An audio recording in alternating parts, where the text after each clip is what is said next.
Hey, what's up, everybody? This is Jeremy Siskind. I'm the author of these books, Jazz Piano Fundamentals, playing solo jazz piano.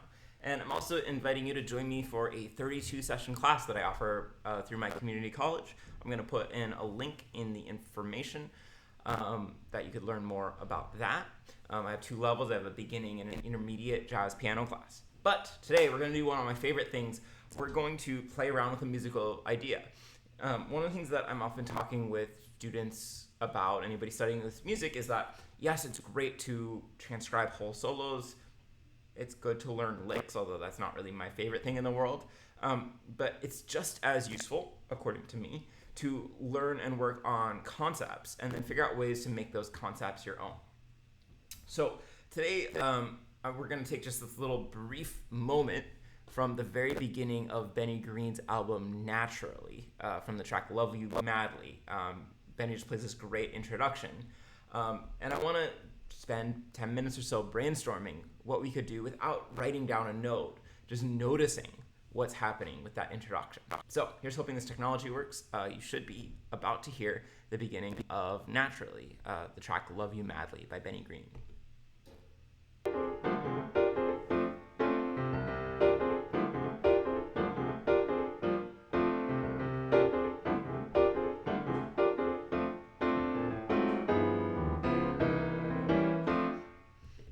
Cool. So, sorry, I came in slightly in the middle, but you could hear that this introduction, if I had to describe it without even using any notes or playing anything at the piano, I would say that he's playing the same thing going between two different octaves, right? He's kind of bouncing back and forth. Be-do, ba-do, be-do, ba-do, be-do, do, dom, be-do, ba-do, be-do, ba-do, be-do, ba-bom.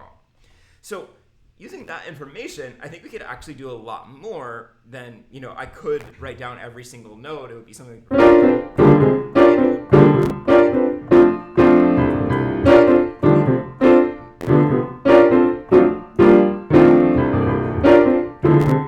I could figure that out and I could transpose that to every key, but that's going to be a lot of work. And then at the end of the day, when you do that, you have a total of one introduction that maybe you remember in every key, maybe you forget.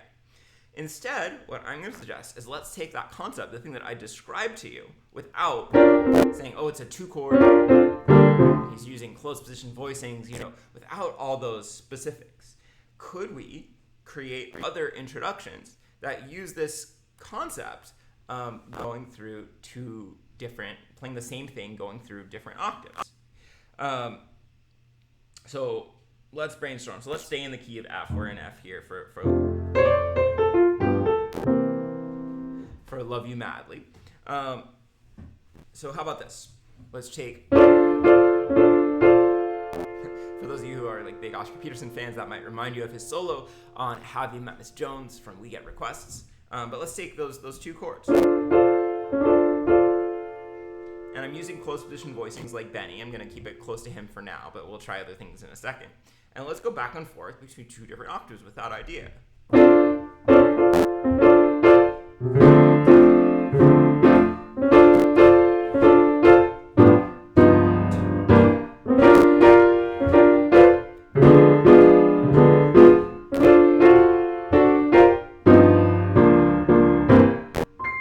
Cool. So I created another introduction. Now, that did happen to be very much like Oscar Peterson's solo on Have You Met Miss Jones. So let's come up with something new. Maybe, Benny just uses two chords, so we could try just using two chords there.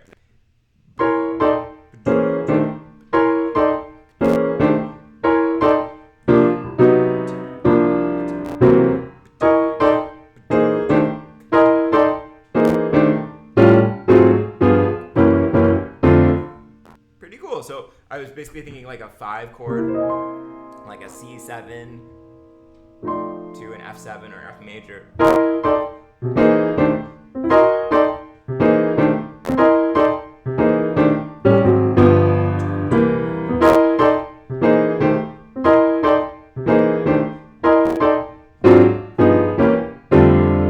And then just like Benny, when I'm not going back and forth between these two octaves, I'm moving down and doing something kind of in the lower range to be like the rhythm section responding.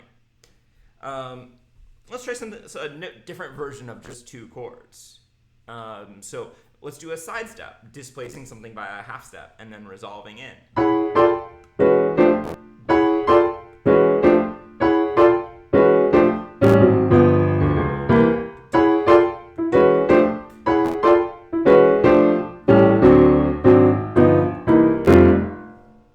Cool.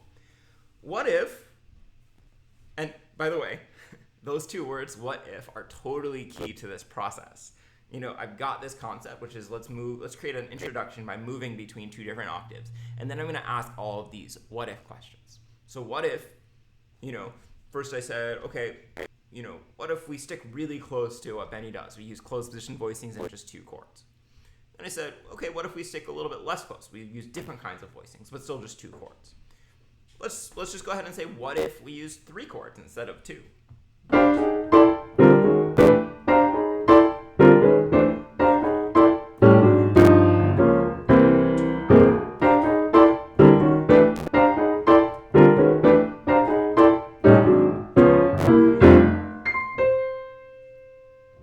Pretty cool. I was using fourths voicings, sometimes known as quartal voicings there. I'm gonna move this microphone a little closer so nobody's complaining they can't hear me. Okay, and what if it's even not necessarily all chords? What if I'm mixing melody and chords?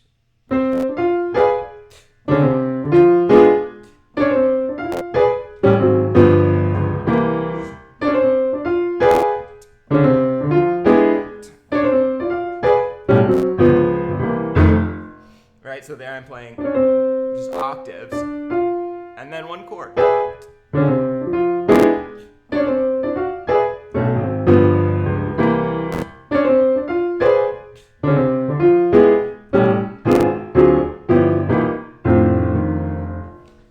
So that's kind of cool. And by the way, I think it's worth just kind of noting that one of the ways Benny could have come up with this idea is that it's like a big band, right? It's like the trumpet section and then the saxophone section or something like that. Right? So that's kind of what we're thinking here. What if it's melodies in tenths instead of chords or octaves?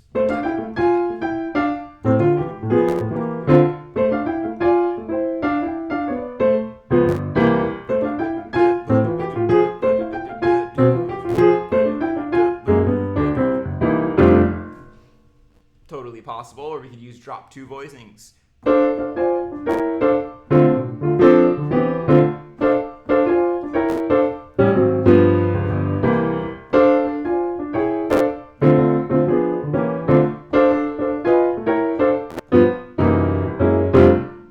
That's kind of cool. So then we could even use some broader what if questions. For instance, what if instead of just going back and forth between two octaves, we outdo Benny? What if we use a third octaves? Right?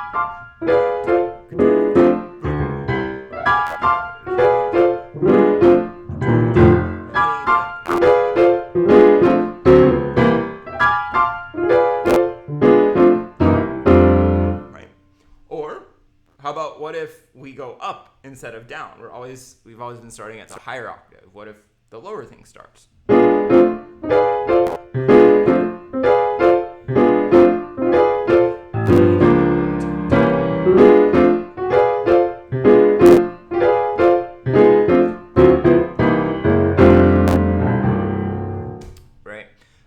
Or, you know, we could even bounce around more.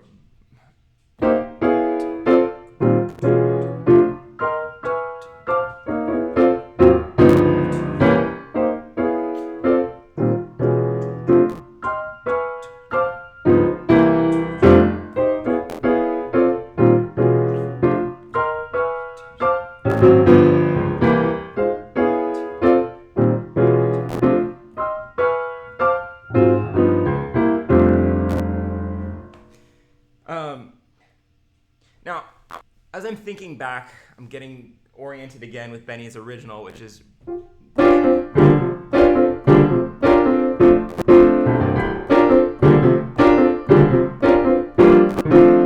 I'm realizing that he's moving back and forth between octaves faster than I am. You know, I'm playing these kind of longer phrases or adding a little bit more time in between. So let me get back to that original, and let me think, what can I do that's going to keep it so short that I can really ping pong back as quickly as he is? So the easiest thing would be to just change one or two chords.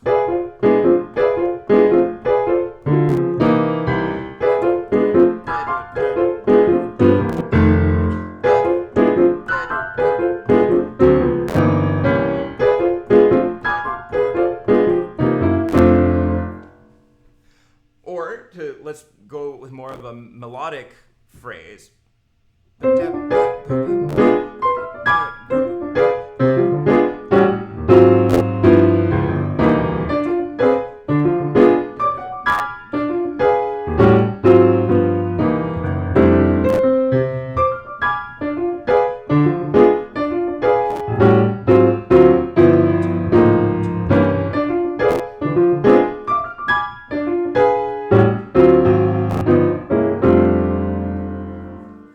Right? So it could be something really nice and quick like that. So I think that's it for today. That's the demonstration of what I would do to take that simple idea. Remember, my first step was to put in words. What is that idea? So I'm not just thinking about the very specific notes. And then second thing is to ask what if questions, getting incrementally further and further away from the original, right? First, I would just change it from I would just keep it as a 2-chord thing and just change one of the 2 chords. Then maybe I'd go to 3 chords and I'd say, what if it was a different voicing? What if it's not chords at all, but a melody? If you want to check out that whole track, I totally recommend it. It's Love You Madly from Naturally by Benny Green. Such incredible playing all the way through. If you enjoyed this, best way to support me is to check out my books, Playing Solo Jazz Piano and Jazz Piano Fundamentals, and check out the class that I'm offering through the community college. If you want to really make progress in your jazz playing, it is a really useful class. See y'all soon.